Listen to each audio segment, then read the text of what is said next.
아침 뉴스룸입니다. 오늘은 최영일 평론가와 함께 정치 이슈 그리고 북한 소식 짚어보겠습니다. 안녕하세요. 안녕하세요. 예, 먼저 자유한국당 황교안 대표 이야기부터 해보죠. 네. 아들 스펙 논란 이건 뭡니까? 그러니까 지난번에는 이 외국인 노동자에 대한 어떤 이 임금 차별 발언이 논란이 있었는데 네. 지난 21일에는 이제 숙명여대 강연에서의 발언이 또 일파만파입니다. 네. 어떤 얘기냐면 내용의 취지는 이래요. 스펙 쌓는 것에 너무 연연하지 마라. 자신의 특성화된 역량을 개발하면 대기업에 취업할 수 있다라고 네. 하면서 한 학생이 있었습니다. 토익 800점 외에는 학점이 엉터리라 3점도 안 돼요. 네. 그런데 고등학교 때 영자신문 편집장을 지냈고요. 장애학생 대상의 봉사활동을 했고요. 또 대학에서 조기 축구회를 조직을 합니다. 조기 축구회? 그래서 네. 대기업 5군데 합격을 합니다. 아, 이게 바로 황 대표의 아들 이야기입니다. 네. 예. 그러니까 이제 일파만파가 된 거예요. 예. 그러니까 이게 무스펙으로 이 대기업에 입사를 했다면 결국 KT에 입사를 했거든요. 예. 근데 일전에 특혜 시비가 한 번 있었어요. 그랬죠. 법무부 장관 아들이어서 대기업에 채용된 것 아니냐 혹시. 그리고 이제 스펙이 이렇게 없다고 또 아버지가 직접 얘기를 해버렸으니 더 수상한 점이 이제 증폭이 된 거죠. 네. 그래서 이건 젊은이들의 염장을 지르는 말이었다. 이렇게 네. 이제 민주당은 또 아주 세게 논평을 냈는데요. 네. 어떻게 생각하십니까? 요즘에 서류를 통과하려면 3.0 이상을 요구하는 곳도 참 많거든요. 그래서 SNS에 황 대표가 다시 공개를 합니다. 예. 사실 우리 아들의 학점은 3.29였고 아. 토익은 925점에 잘하네요. 달한다. 그러니까 대체로 스펙이 있는 거잖아요. 그렇죠. 왜 스펙이 없다고 이야기를 하셔서 1학년 논란이 때인가요? 됐을까요? 네. 힘을 주려고 뭐 하셨나 보죠. 네. 네. 근데 이뿐만이 아니라 이 황 대표 아들이 마케팅 직종으로 입사를 했는데 네네. 1년 뒤에는 법무실로 배치가 됐어요. 근데 네. 공교롭게 그때 마침 음. 황교안 지금 대표가 당시에 법무부 장관이었던 거죠. 네. 매우 우연히 공교롭게 공교롭게. 어쩌다가 예. 그러니까 이게 참 이상한 거예요. KT의 당시 이석채 회장이 배임 행위 때문에 조사를 받고 있는 상황입니다. 이걸 수사해야 되는 쪽이 검찰, 그 상부가 법무부 장관이 황교안 장관이었어요 당시에. 네. 그런데 그 아들은 이제 수사를 받아야 하는 KT인데 말씀하신 대로 아들은 마케팅 직군으로 입사를 했습니다. 근데 입사 1년이 채 안 돼서 법무실로 보직이 옮겨진 거예요. 이 법무실이 지금 대관 업무라고 하죠. 어쩌면 정부와 관계되는 네. 업무를 맡고 있는 쪽이었다고 하는데 아들은 수사를 받아야 하는 대기업, 아버지는 수사를 해야 하는 법무부 장관. 예. 그러다 보니까 이 채용에 또 뭔가 이면이 있는 것 아니냐 하는 수상쩍은 점들이 계속 화제가 되고 있습니다. 계속해서 요즘에 뭐 황교안 대표도 그렇고 자유한국당 뭐 일부 의원들도 그렇고요. 네. 계속 막말 논란으로 네. 계속해서 언론에 노출되는 것 같은데 그 원인은 뭘까요? 일단 망언이죠. 잇따른 예. 망언. 이게 황교안 대표도 지금 아까 말씀드린 대로 외국인 노동자 차별 발언, 거기에 이어서 아들 무스펙을 자랑한 것이 스펙 자랑이 돼버린 아주 묘하게 꼬인. 예. 거기엔 또 이제 당시에 뭔가 수상한 정황 이런 것들에는 이제 의구심을 자아내고 있는데요. 제 개인적인 이야기보다 그냥 민주평화당 논평을 그대로 말씀드리면 네. 황교안 대표가 정알못, 경알못, 구갈못이다. 뭐 이렇게 알지 못하는 알지 게 많다는 못하는 얘기인 것 같은데 하나하나 보죠. 네, 정치를 알지 못하고 아하. 또 경제를 알지 못하고 네. 이 외국인 노동자 발언도 그렇고요. 또 여기다 법알못이라는 얘기도 썼어요. 법무부 장관 법무부 장관 출신인데. 출신의 우리나라 이 법조계에서는 초엘리트인데도 그렇죠. 법률을 알지 못한 것 아니냐. 위법한 발언들을 했으니 예. 그리고 이번에는 이제 구갈못이라는 국민의 마음을 알지 못하고 아. 청년들에게 뭐 본인 입장에서는 좀 이제 뭔가 이 취업 전략을 알려주려고 했거나 예. 젊은이들의 이제 열정을 좀 고취시키려고 했을지 모르지만 너무나 동떨어진 발언으로 오히려 상처를 입힌 셈이 돼버렸다. 사실 이런 논평이 나왔습니다. 요즘은 하면 된다라는 말이 제일 안 좋은 네. 조언이거든요. 그러니까 어쩌면은 이게 좀 공감 능력 결여가 예. 아니겠느냐 하는 이제 비판이 지금 나오고 있는 상황이네요. 네, 지금 연일 뭐 막말 논란이 있으니까 이거 알못의 반대가 혹시 뭔지 아세요? 뭐예요? 잘 알이거든요. 잘 안다. 오. 그래서 네, 정잘알, 법잘알, 국자랄 이른바 네. 그런 정말 이야기 들려왔으면 좋겠습니다. 필요합니다. 예. 네. 다음은 청와대 이슈인데요. 청와대 경제라인 교체가 뭐 정말 007 작전처럼 이뤄졌어요. 네네. 지난 20일에 발표가 났는데 정책실장, 핵심적으로 이제 정부의 정책을 컨트롤하는 자리입니다. 초대는 장하성 전 실장 네. 기억나실 거예요. 네. 한동안 이제 소득주도 성장론 때문에 야당과 뭐 여러 가지 설전들이 있다가 결국은 투탑 당시에 이제 김동연 경제부총리와 또 엇박자 나는 것 아니냐 이런 논란이 있다가 교체가 됐죠. 그래서 후임이 김수현 전 정책실장이었는데 네. 예. 정책실장 달고 7개월이 못 돼서 지금 교체된 상황이에요. 예. 이번에 새롭게 정책실장이 된 분은 바로 김상조 신임 정책실장인데 네. 공정위원장으로 이미 이름을 날렸습니다. 네. 별명이 있습니다. 재벌들의 저승사자. 저승사자. 예, 혹은 재벌개혁 전도사. 그래서 이제 공정거래위원장직을 쭉 수행을 하다가 이번에 전격 청와대 정책실장으로 발탁이 됐고요. 이례적인 건 뭐냐면 정책실장도 교체가 됐는데 경제수석도 교체가 됐어요. 네. 그래서 이 동시교체는 매우 이례적인 현상이다.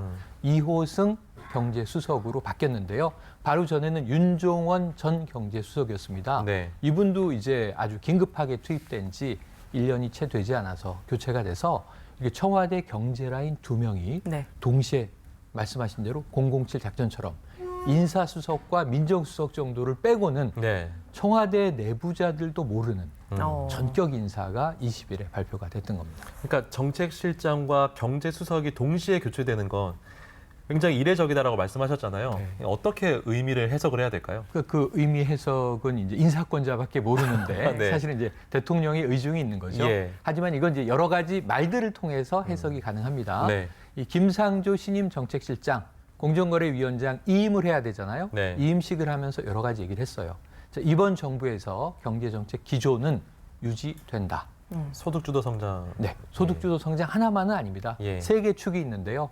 소득주도 성장, 혁신경제, 네. 네. 그 바닥은 공정경제. 예. 이 3가지의 축은 기조를 유지할 것이다. 다만 경제 환경이 지금 급변하고 있고 네. 올해 지금 우리 경제 성장률 전망치를 낮춰야 하는가 정부가 검토 중이거든요. 네. 그러니까 경제 환경 그때그때 상황에 대응을 해서 네. 우선순위를 유연하게 조정하겠다.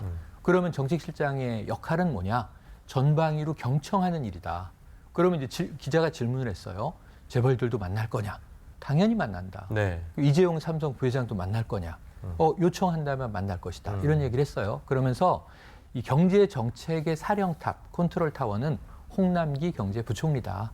자신은 이것을 지원하는, 굳이 이제 비유를 한다면 이 홍남기 부총리를 이제 합참의장이라고 표현을 했어요. 네. 자신은 이제 병참기지의 참모장이다. 그러니까 서포트하는 역할, 지원하는 역할을 할 것이다. 이렇게 본인의 역할을 명확하게 선을 그었고요.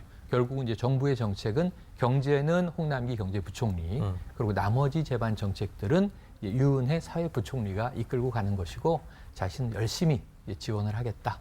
이런 답변을 했습니다. 네, 어쨌든 뭐 민생 경제 지금 많이 어렵다고들 하는데 네. 활력이 좀 됐으면 하는 바람입니다. 그러기를 기대합니다. 이번에 이제 경제 라인 교체가 네. 사실은 문재인 대통령 집권 3년 차에 들어와서 예. 중반기에 굉장히 중요하거든요. 그렇죠. 하반기에 경제가 살아난다면 문 대통령의 지지는 높아질 수도 있고 더 유지되겠지만 네. 경제가 어렵다면 네. 지지율 지탱이 어려울 것으로 또 전망이 되고 있습니다. 알겠습니다. 이번에는 좀 파장이 예고되고 있는 윤석열 검찰총장 후보자 인사청문회 얘기해 보겠습니다. 이게 뜨겁습니다. 정말 뜨겁습니다. 예. 네. 폭풍 전야 같아요. 폭풍 지금 상황 전야예요. 어떻습니까? 그러니까 사실은 여야 사당, 자유한국당을 빼고는 굉장히 좋은 선택이다. 네. 네. 잘 선임했다. 이런 취지예요. 국회에서 인사청문회도 무난할 것 같아요. 그런데 제1야당인 자유한국당은 정말 이 눈에서 불이 이글이글 타오르는 예. 분위기예요. 그런데 따지고 보면 그럴 만도 한 것이 윤석열 검찰총장 후보자 네. 이번에 지명된 분은 자유한국당과는 상당히 악연이 있습니다. 그러니까 2013년도입니다. 이 아까 또 다시 나오네요. 황교안 법무부 장관 네. 이시 시절에 법무부 장관. 예, 당시에 이제 박근혜 대통령이 당선된 것이 국가기관의 대선 개입 때문이 아니냐 이게 뜨거웠어요. 최동욱 검찰총장 시절입니다. 네네. 그런데 이때 윤석열 검사가 무섭게 파고든 거예요. 네. 그러다가 무슨 이야기를 터뜨리냐면 국회에서 외압이 있다. 정부 차원에서 이거 수사 못하게 자꾸 막고 있다.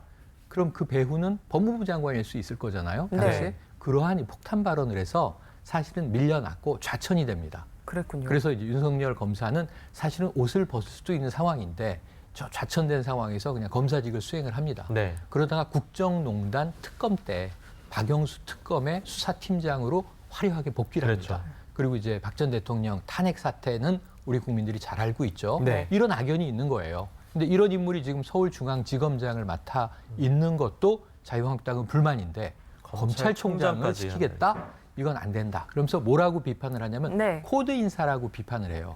그러면서 지금 오늘 국회 정상화가 간신히 문은 열리는데 이낙연 국무총리가 시정연설을 해요.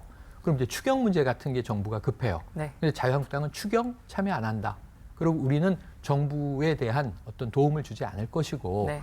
우리가 관심 있는 상임위만 참여하겠다. 그 윤석열 검찰총장 인사청문회 벼르고 네. 있습니다. 예. 참여하겠다. 예. 그리고 그 외에 기타 최근에 뭐 이제 북한 어선 사건이라든가 네. 이런 상임위는 참여하겠다. 그래서 선별국회인가? 희한하네요. 선택적 혹은 이제 국회. 다른 별명이 생겼습니다. 뷔페 국회인가? 뷔페 국회. 골라서 먹는 골라가면서. 국회인가? 뭐 예. 지금 이런 비판이 나오고 있는 상황입니다. 좀 이상하긴 합니다. 네. 좀 알겠습니다. 다음 주제로 넘어갑시다.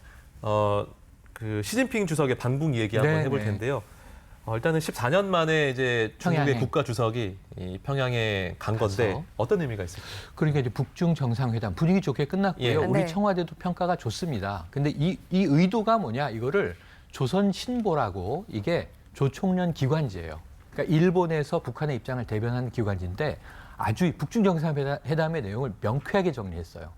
3차 북미 회담에서 네. 트럼프 미국 대통령의 용단을 촉구하는 네. 외교적 공세다. 그러니까 그러니까 북중 정상회담의 과시는 네. 트럼프 대통령이 빨리 북한과의 협상에 다시 임해라. 음. 그리고 하노이 회담 때처럼 일방적이고 비선의적인 태도는 안 된다. 아하. 좀 선의적으로 나와달라. 뭐 이런 네. 이제 촉구라고 해석을 했는데 네. 뭐 이 얘기를 안 해도 지금 분위기 좋습니다. 네. 다시 하노이 회담 결렬 이전으로 돌아가서 친서 외교가 왔다 갔다 시작됐어요. 하더라고요. 네. 트럼프 대통령 나 생일 편지 받았는데 너무 아름다워. 문재인 대통령 유럽에서 예. 흥미로운 내용이 담겨 있습니다. 이렇게 예. 얘기를 했고요.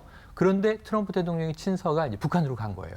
김정은 위원장이 읽고 있는 장면을 조선중앙통신이 공개를 했고 이 내용은 또 흥미로운 내용이 담겨 있다 그랬어요. 예. 흥미로운 내용을 신중히 검토할 것이다. 그리고 이 김정은 위원장은 만족감을 표했다. 이렇게 네. 해서 서로 만족한 편지가 오고 갔으니까 네. 조만간 뭔가 터질 것도 같습니다. 그러니까 조만간 그 행동이 정말 잘 돼야 할 텐데 맞습니다. 교착 국면이 풀릴까요? 교체 국면 풀릴 것 같습니다. 이번 주에 28일, 29일에 일본 오사카에서 G20 정상회담이 있는데요. 그렇죠. 문재인 대통령이 일본으로 건너갑니다. 네. 트럼프 미국 대통령 만나고요. 푸틴 러시아 대통령 만납니다. 네. 시진핑 중국 국가주석 또 만납니다.